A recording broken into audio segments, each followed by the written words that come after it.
Well, we've now migrated to the ancestral home of my mother's people, the Goodriches. We're in the Naples area, about 2 miles east of what was called the Naples store, right by off from Highway 40 in Naples. It's on 2500 South. Behind me is the location where an adobe house was constructed by my great-grandfather, George Albert Goodrich, and his sons. George Albert Goodrich was a polygamist. He had three wives. Two of them were sisters, Eliza Ann Taggart and Harriet Taggart. Well, they were half-sisters. And then his third wife was Rhoda Slade. This was during the time when polygamy was quite widely practiced in the area. And along this road, beginning where I am now standing, which was the home that they built for Eliza Ann Taggart and her family, my progenitors, on down this road for at least a half a mile were spaced three separate houses, which were constructed to hold the other families. George Albert Goodrich came to this area in about 1881 or thereabouts. He came with Eliza Ann Taggart, who then had 6 or 7 children. And by the time he was through with children here in this area, he had 32 children. We've had the interesting fortune today of meeting descendants of one of those children out on the Brush Creek property that we have just visited. The house here was built out of sun-dried adobe bricks. It was about, I'm just guessing, around 20 feet wide and 40 feet long. It had 2 rooms. It had half of it was a kitchen area and the other half was a bedroom area. In the kitchen area, there was place for all the things that you do. You bring your milk that you've gathered for the morning and the evening and run it through your separator. You have a place for your dishes. There was an ice box there, out of which was provisioned with ice all during the summer from an ice house that was located down here, probably less than 100 yards.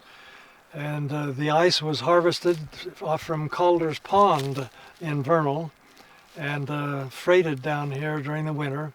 The men would get on the pond with their timber saws and saw up the ice in chunks, load it in their wagons, and they'd bring it down here to the ice house. And a lot of farmers had their own ice houses, but I remember Grandma's ice box that was usually quite well provisioned and usually cool to the touch. But behind this house there was a cellar, a food cellar, and down in that cellar there were what seemed to me to be hundreds upon hundreds of bottles of bottled garden produce and even bottled meat. Off here also a little ways was a smokehouse, and the smokehouse was one of only very few in this area, because in this smokehouse meat would be cured for winter usage.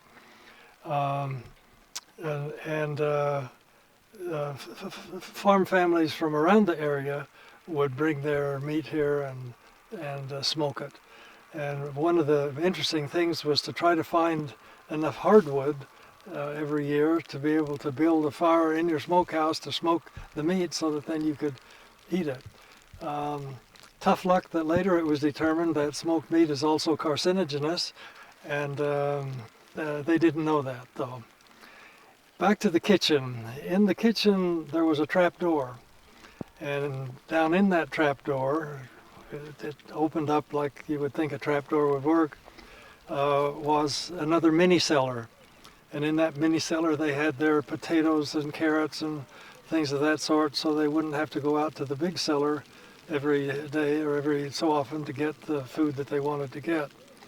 In that cellar they kept their onions. Onions were a prized possession, not only to eat, but because they had medicinal properties. My mother's brother, Lloyd Henry, had terrible ear infections, for example, as a child, with bursting eardrums several times a year. And in the book that I wrote that's on record here, I came across a document that described how that was taken care of in this farmstead, in this adobe house, by going down into the trapdoor, getting an onion, bringing it up, putting it in a sack, taking a hammer and beating the daylights out of that onion to pulp it to pieces, and then take the pulp and mash it into the ear of the child and create a poultice that would, quote, draw out, unquote, the infection. It must have worked because it was routinely practiced, and when practiced, the child didn't suffer quite so much. In the bedroom of this house, cottage, there were 3 beds, 3 double beds, all of them equipped with nice thick mattresses and a very comfortable place in which to sleep. In the kitchen was perhaps my great-grandmother's most prized possession, something that she inherited from her mother and her father, they being George Albert Goodrich and Eliza Ann Taggart, and it was a player piano. And on this player piano, my great-grandmother, who had a 3rd grade education but nevertheless became an extremely well-versed and literate woman, learned to play the piano. And also my mother learned to play the piano. And I remember as a child coming and being fascinated by the paper scrolls with holes in them that you could put on this player piano, get down and pump the pedals to create an air passage for putting pressure on the keys that would then make the keys work. And I played more music on that player piano than at any other time, I suppose, in my life, because I tried to replicate my mother's and her mother's and my great-grandmother's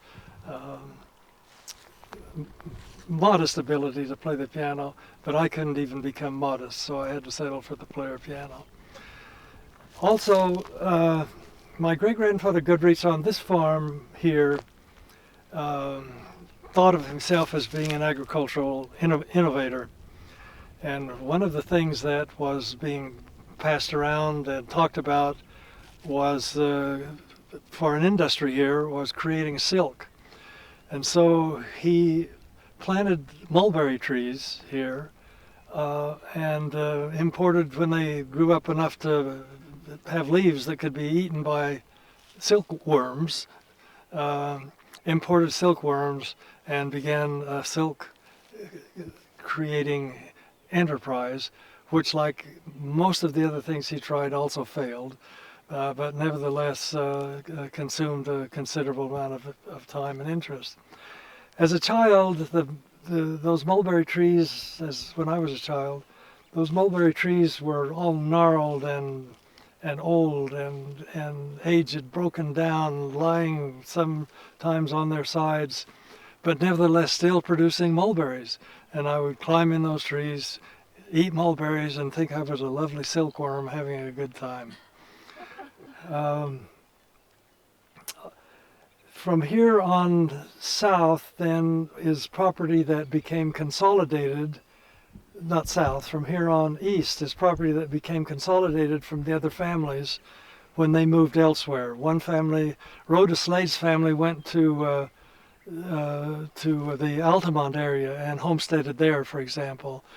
Harriet Taggart's family, I don't know where they went, but anyway, the whole farm became consolidated. There were like 100 acres here, and it's this farm and this adobe house that my grandfather and grandmother Henry, they being Albert Monroe Henry and Abby Viola Goodrich, acquired in their middle age, and in which my mother was raised. And so this farm became kind of in a sense, not only a heritage, but a place of refuge and peace. One day, when, now that I see in retrospect, my own mother and father were having discussions that were difficult within the household.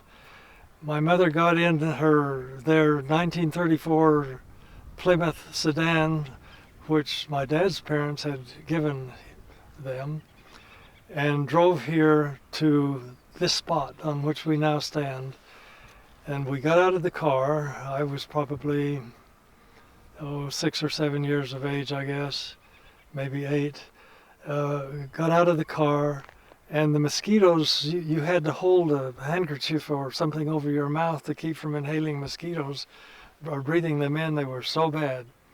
And so the first thing my mom did was get out and build a little fire here and make a smokestack to smoke the mosquitoes away so that we could stay here and she could find her peace, and then we could go back to our home.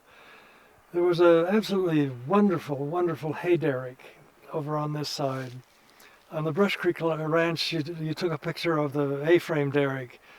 This was a big rotating derrick. It was kind of like the Cadillac derricks of the small-scale farming industry at the time, and it stood as a monument for a long period of time. And indeed, my mother wrote a poem about this derrick. She was so enticed by it.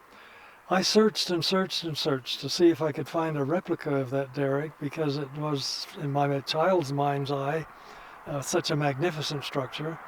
And I finally found one in Morgan, the home place of the Goodrich family. And in that home place is where that derrick was.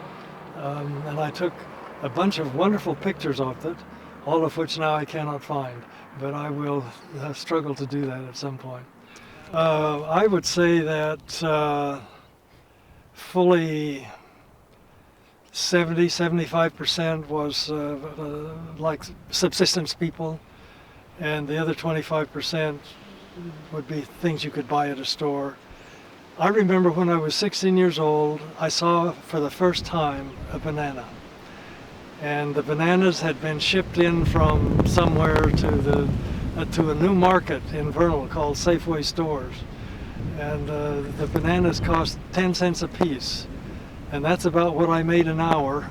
And I took an hour's worth of my income and spent it at Safeway Stores for one banana. And it was obviously of such an impression that I haven't yet forgotten it. Well, the guns as a social issue, as you well know, are not politically correct things to even talk about anymore. And so it's not like I carry a Colt 45 on my hip when I walk around town, although some people do now. But yeah, guns are very much an important part of the Western lore and Western life, and there were always guns at the ranch on Brush Creek because, among other things, my whole family's livelihood depended in large part on the successful annual crop of lambs, which were always at risk from predators, principally coyotes. And whenever you could take a rifle and bring down a coyote, however much they may be loved by today's people, in those days people did so because it was their livelihood that was at stake. So yeah, I grew up with guns. My dad taught me to shoot. I did become a pretty good marksman, and I passed that on to my sons and even to maybe 2 of my daughters. My job was to take care of making sure that the pigs, because it was a semi-subsistence place, so we had, the chickens and the pigs and the sheep and the garden and all of that. So my job was to make sure that the pigs never ran out of water, so I would haul water up in buckets from Brush Creek and put it in the trough for the pigs. My job was to also make sure that my dad never ran totally out of calories during the day. And so I had a specialty dish at age 7, age 8. I had a specialty dish that I would always make for my dad, and it was called eggnog. Yeah. and we had the eggs and we had the milk, and I knew how to mix the two with a little sugar and cinnamon, and he very much appreciated that.